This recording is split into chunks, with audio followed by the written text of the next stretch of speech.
Students, welcome back to MGM Education.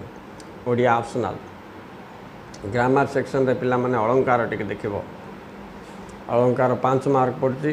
अलंकार कौन या केते भाग रे विभक्त? फर्स्ट क्वेश्चन देख। अलंकार दुई प्रकार। आग तुम अलंकार कहले कौन बुझ जदि पचारला तो तुम कौन लिखिबो? वाक्यर शोभा वर्धन करिबा पाई शब्द और अर्थर चमत्कारिता को अलंकार कहा जाए। आम इंग्लीश रे एडजेक्टिव बोली ताको कहूँ। एडजेक्टिव बोली तुम जानथिबो, राइट? गोटे वस्तु किंबा व्यक्ति जेकोसी नाउन रो ऊपर किसी आम एक्स्ट्रा ऑर्डिनरी कलरफुल वाक्य कलरफुल करने जो पदगुड़ी को व्यवहार करते से गुड़ा कहूँ अलंकार। अलंकार द्वारा वाक्यर शोभा वृद्धि पाइब, शुणा को टेस्टी लगे।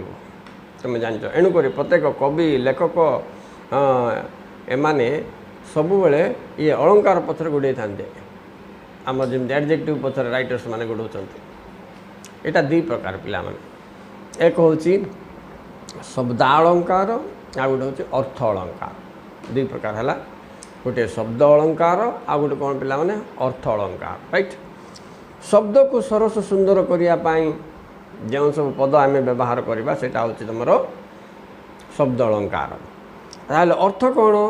अर्थ को रमणीय और चित्ताकर्ष करने जो शब्द गुड़िक आम प्रयोग करवा सेटा है पिला माने तुम अर्थ अलंकार। अच्छा, तो आम दुई कथा पढ़ले। अलंकार क्या कह जाए, अलंकार केते प्रकार, कौन कौन? अच्छा, एबे दुई प्रकार बोली कहले, गोटे शब्द अलंकार आ गोटे अर्थ अलंकार। शब्द अलंकार भितर कौन कौन प्रयोग हो कि शब्द को अतिरंजित करा जाए सीटा पिला कहूँ। देख, एक जमक, दुई अनुप्रास, आ 3 नंबर हूँ श्लेष। आउ थे कहीदे जमक, अनुप्रास आ श्लेष। यहाँ कौन शब्द अलंकार? गोटे वार्ड सहित लिंक आ गोटे लिंक तुम वार्डर मीनिंग सहित लिंक अर्थ। अर्थ अलंकार बेले अर्थ को अतिरंजित जोटा कर ये पिण भितर प्रवेश कला बेले तुमको आउ कौन देखा पड़ो? उपमा, उत्प्रेक्षा, रूपक, 3टा जिन। सीटी 3टा जिन है, ये 3टा जिन आईला। तेनाली तुम पे नोट्स प्रिपेयर करने एमती करदेव।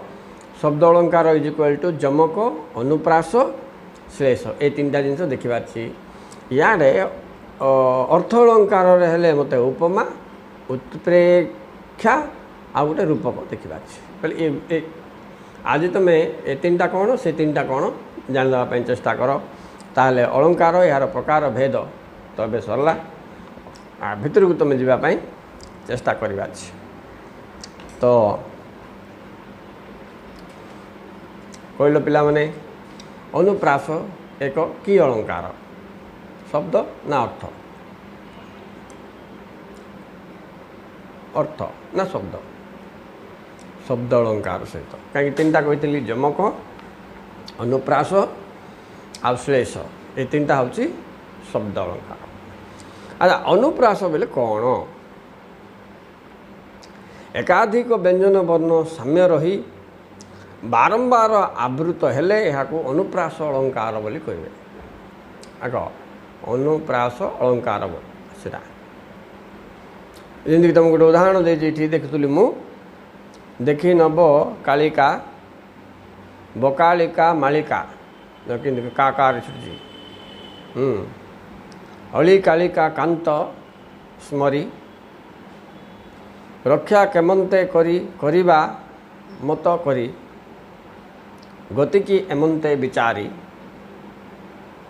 देख सब री रे छुटी हे सहचरी। इति तुम गोटे शब्द देख ल आउ क व्यंजन वर्ण बारंबार पर्यायक्रमे आवृत होइथिबारु आकु अनुप्रास अलंकार बोली कह जाए। कोटा कोटा पिला माने व्यंजन वर्ण कहला ये ल आउ क बारंबार आसे जमती कलिका, मालिका, कालिका शब्द जाक आस। देख ये तो शब्द गुड़िक व्यंजन वर्ण पर्यायक्रमे आवृत होती अनुप्रास अलंकार बोली कह जाए।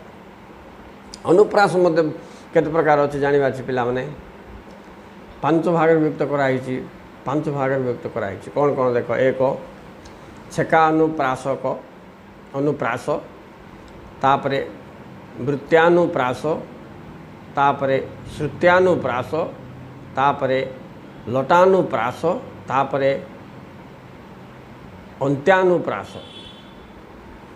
देख केते केते गुड़े बाहरला एटा व्यंजन वर्ण सहित तुम लिंक रोचे राइट तेणु फास्ट है तुम छेकानुप्रास बोले अनेक व्यंजन वर्ण थरे मात्र साम्य रही क्रम अनुसार आवृत हेले थरे समान रही क्रम अनुसार से कौन हो आवृत आसुव पुणी थे हेले या छेकानुप्रास अलंकार बोली कहुए है एमती गोटे खंड सी दे पद्य पढ़ुची देख कांत रहित कांत प्राय होई कलापी कलाप अंगु पकाई एठारे कांत कांता तापरे कलापी कलाप इत्यादि थरे मात्र क्रम अनुसार आवृत होइछि राइट तेणु व्यंजन वर्ण थरे मात्र से कौन होइछि थरे मात्र साम्य रही क्रम अनुसार आवृत क्रम अनुसार आवृत हेले ताको आमे कौन कहबा पिला माने छेका अनुप्रास छेका अनुप्रास सेमती पिला माने वृत्ति अनुप्रास बोले कौन इति केते गुटे व्यंजन वर्ण थरे एवं बहु व्यंजन वर्णर बारंबार आवृत होतो सीट थरे ये बहुबार यहाँ डिफरेन्स ता भर वर्ण तो व्यंजन वर्ण फिक्सड रहा ताको वृत्ति अनुप्रास बोली कहे थरे किंबा बहु थर से व्यंजन वर्ण कौन हम आवृत माने आसु पर्यायक्रमे राइट सब आई गोटे पद्य खंड देखिए तार एग्जाम्पल तुमको लिखा पड़ो यहाँ असुविधा तुम्हें तापर श्रुति अनुप्रास 3 नंबरटा ये से कौन कहती तालव्य मूर्धन्य दंत्य वर्ण मानकर उच्चारण स्थान रे एकत्र उच्चारित होई आवृत हेले श्रुति अनुप्रास हुए बोले से देछि अच्छा तापर पिला माने लटानुप्रास जेतेबेले अर्थगत समता रक्षा करी बारंबार व्यवहार शब्द गुड़िक भिन्न भिन्न भाव व्यक्ति व्यक्त करती अच्छा सेतेबेले ताको लटानुप्रास कह जाए जमी देख पिला लिखी विषम विशिक्ष को लाक्ष्य से होइला एबे आसी गोटे खंड देती लावण्यवती ना कौन से खंडरू ये जो विशिक्ष शब्दटी अर्थ समान हेले हैं तात्पर्य भिन्न दिथर आसছে विशिक्ष मात्र ये विशिक्ष बोले जोटा से विशिक्ष बोले सीटा नहीं अर्थ अलग हो जाए कौन कहे लटानुप्रास कहे ठीक सेमती पिला माने अंत्यानुप्रास बोले कौन पदर विभिन्न पदर अंत्य वर्ण और उपांत्य वर्ण समान आवृत हेले ताको कहे अंत्यानुप्रास ये गोटे खंड दे पिला देख उत्कल कमला विलास दीर्घिका मराल मालिनी नीलम्बु चिलिका राइट ये कौन है देख ए प्रथम पद और द्वितीय पदर अंत और प्रांत्य वर्ण साम्य रही राइट हेले अंत बेले शेष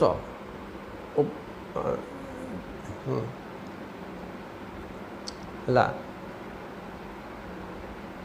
ओके स्टूडेंट्स तो एथिरे प्रथम पद और द्वितीय पदर प्रथम पद कौटा पिला माने उत्कल कमला द्वितीय पदर अंत और उपांत्य वर्णर साम्य अच्छी बोले समान रोच